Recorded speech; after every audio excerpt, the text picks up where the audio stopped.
Então, gente, a continuação de eletroquímica, certo? Vai ser o assunto de eletrólise. Eu vou dar uma introduçãozinha aqui para vocês, certo? Prestem atenção, por favor. É um pouquinho mais complexo, mas não é difícil, certo? A eletrólise de soluções aquosas, né?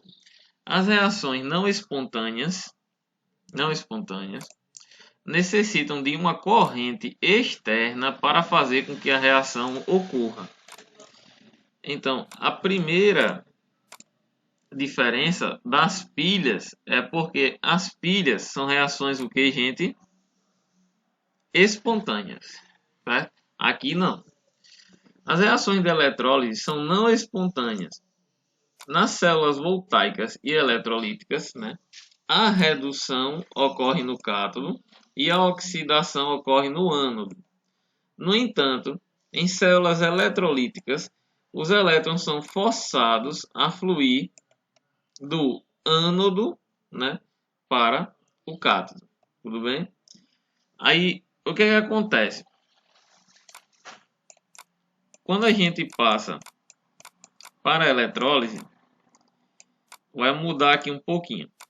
Nas pilhas, o cátodo era o polo positivo. Aqui ele passa a ser o polo negativo. Mas continua sofrendo o quê? A redução. Isso não muda. No caso do ânodo,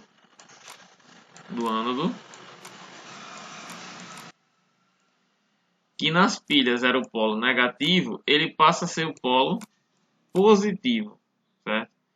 Então, ele não deixa de ocorrer agora o que? A oxidação, que é a perda de elétrons, certo? Eletrólise de soluções aquosas. Nas células eletrolíticas, o ânodo é o positivo e o cátodo é o negativo. Em células galvânicas, o ânodo é o negativo e o cátodo é o polo positivo. Essa última parte aqui está se referindo às pilhas, certo?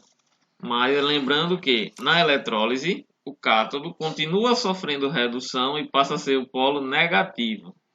E o ânodo ele passa a sofrer, continua sofrendo oxidação e passa a ser o polo positivo. Se vocês notarem aqui, ó, tem uma cuba, né? Uma solução salina, o ânodo e o cátodo, né? E aqui tem uma fonte de voltagem, porque na eletrólise é um processo não espontâneo. E vejam que os elétrons continuam saindo do polo, né? Aqui eles saem de forma contrária do polo positivo em direção ao polo negativo. Nas pilhas era o processo inverso. Se vocês notarem aqui que o Cl- ele topa na barra aqui e se transforma em Cl2. Tá ok? Então ele está sofrendo um processo de oxidação. 2Cl menos 2 elétrons, tá? Formando Cl2. Tá ok? E o cátodo, o íon sódio, ele adere à lâmina e volta para a solução na forma de Na sólido. Então vai ficar Na mais, ele ganha um elétron aqui e se transforma em Na sólido, sofrendo toda vez que for no cátodo é um processo de redução. Tudo bem? Aí vamos continuar, né? Aqui está a reação global. 2Cl menos, Cl2 mais 2 elétrons, né? E o do sódio. Se a gente fosse, gente, fazer a reação global aqui, né? Era só cancelar os elétrons e escrever a reação aqui embaixo, né? 2 Na+, né?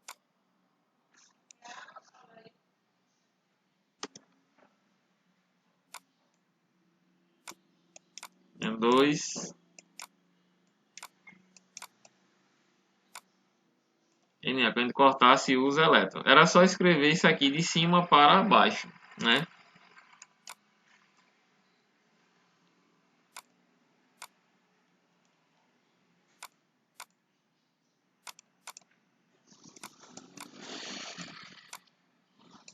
Dois Cl menos mais 2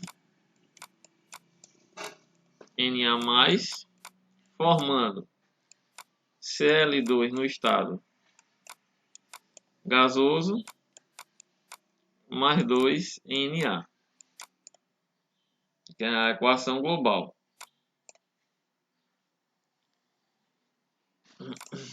Eletrólise de soluções aquosas, né? Outra aplicação importante é a produção do sódio metálico, processo de Downs, eletrólise do sal de rocha fundido. O cátodo sofrendo redução, o íon sódio ganhou 2 elétrons para formar o sódio metálico, e no ânodo está sofrendo a oxidação, né?